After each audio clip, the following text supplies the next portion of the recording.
Social media accounts on both Twitter and Facebook have become valuable assets both for individuals and businesses. In the same way that a mailing list provides a value to companies, social media accounts are a fast and effective way to get a message out to thousands of people in a matter of minutes.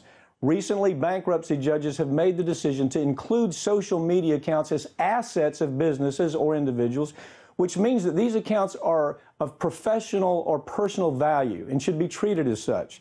In 2011, a lawsuit was filed by the company PhoneDog against one of their employees for refusing to give up their work-sponsored Twitter account after their employment with PhoneDog ended. The company argued that Twitter accounts contained trade secrets and other important information and influence that were the direct result of the company's efforts, not the individual. The court agreed with the company, but the parties agreed to settle before a verdict could be handed down at all. So the eyes of the law, a social media account appears at this point to be a valuable asset, whether held by an individual or a company. The reason this information is relevant is because a recent expose by Huffington Post revealed that a crew of establishment Democrats were using Twitter bots to amplify their messages online and inundate their critics to the point that their social media accounts were nearly useless because of the barrage of hate that was being sent out there. And by doing this, these accounts may have been acting illegally. And these accounts using these Twitter bots had something in common. They were all pro-Hillary, anti-Bernie Sanders people and organizations that to this very day are still trying to silence progressives who dare to question the so-called wisdom of the establishment. Now, money is involved.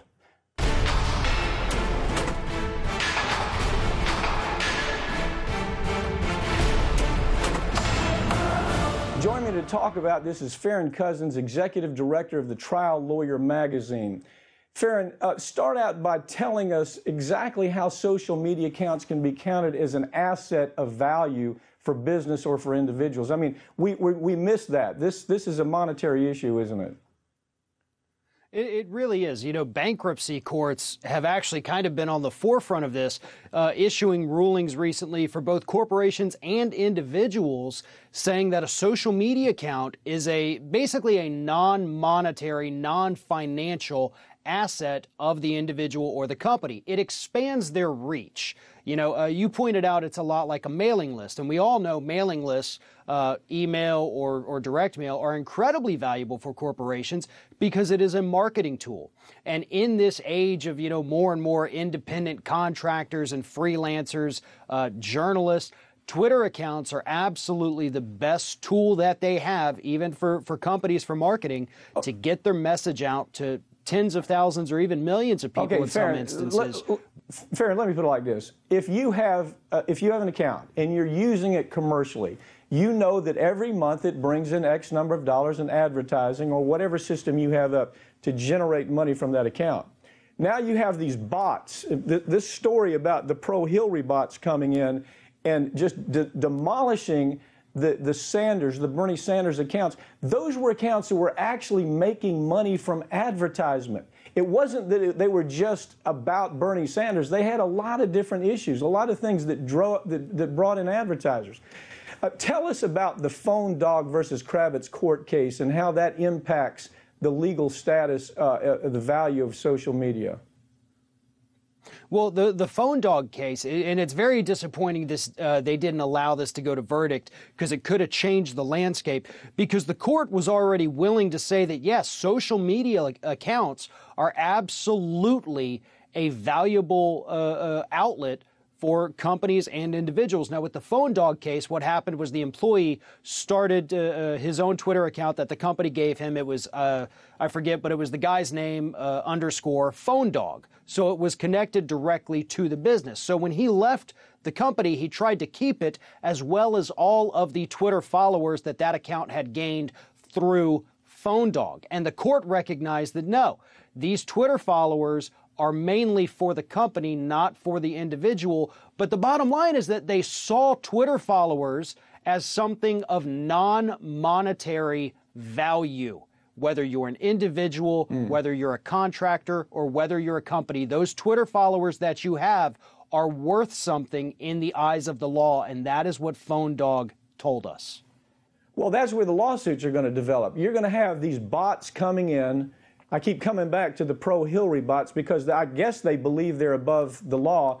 I can promise you, a lawyer going after them and showing that on day one, this account was bringing in $15,000 a month. And when the Hillary bots came in, it made it so difficult for people to go to that account that it dropped to $2,000 a month. That case is a real case.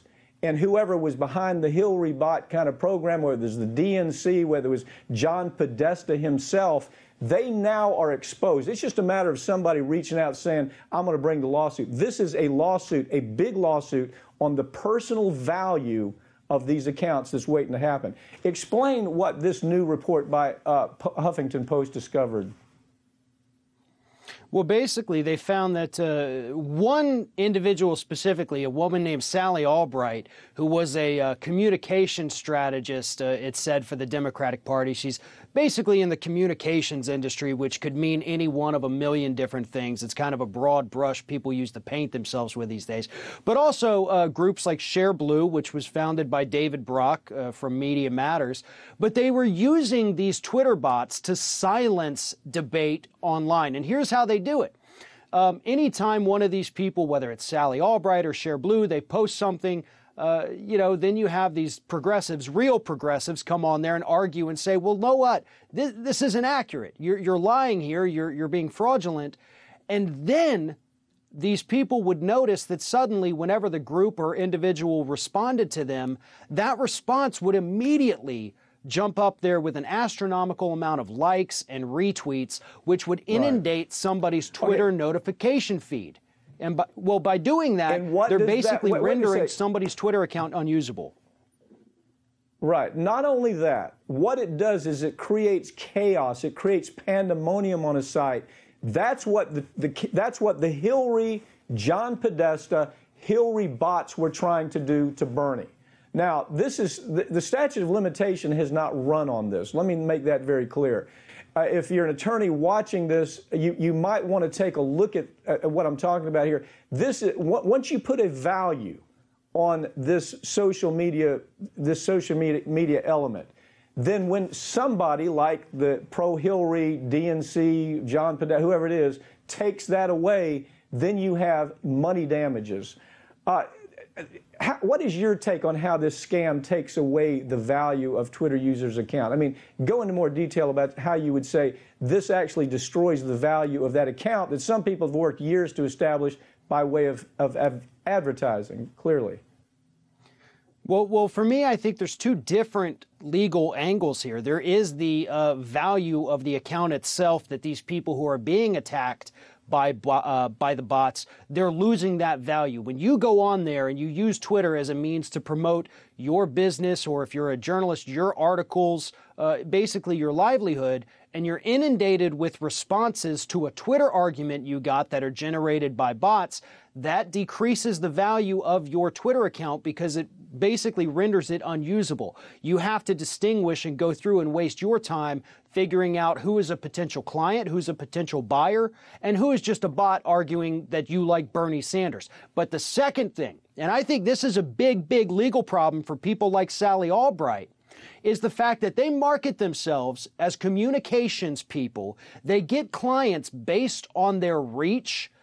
And if you go to them and say, well, look at my Twitter account, you see how many responses and how many likes I get? Well, it turns out it's bots doing a lot of it. That is fraud. That is misrepresentation, of services by overstating your actual reach. And the Huffington Post expose actually found out as well that Sally Albright herself is running a lot of these other automated accounts too, retweeting and liking her own things, which artificially increases her numbers she can then go to potential clients and say, look how great I am, and it's all a ruse. Right. Let me put a landing on the standpoint of the legal aspect of it. States have consumer fraud statutes. Most states have something that is a variation of a consumer fraud statute. Now, that's statutory. That falls out just side, a typical analysis of a case. It's statutory. It's written. All you got to do is follow the statute and see, does the fact situation plug in and does it work under that statute? What you're describing absolutely would work under most consumer fraud statutes.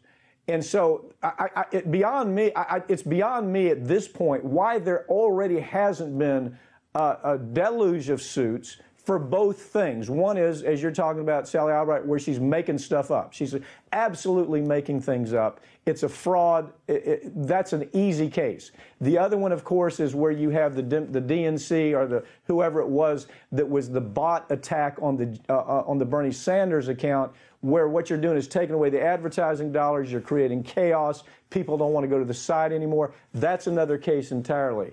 So I got to tell you, it's just a matter of time in my mind before there's some very serious lawsuits to develop. And I'd like to really see some of them develop before the next election so people can understand how dangerous it is to go out and hire an entire room full of bots for the sole purpose of trying to burn down somebody else's site. Don't you think it's a timely issue that probably ought to be paying attention before this next midterm election? What's your take?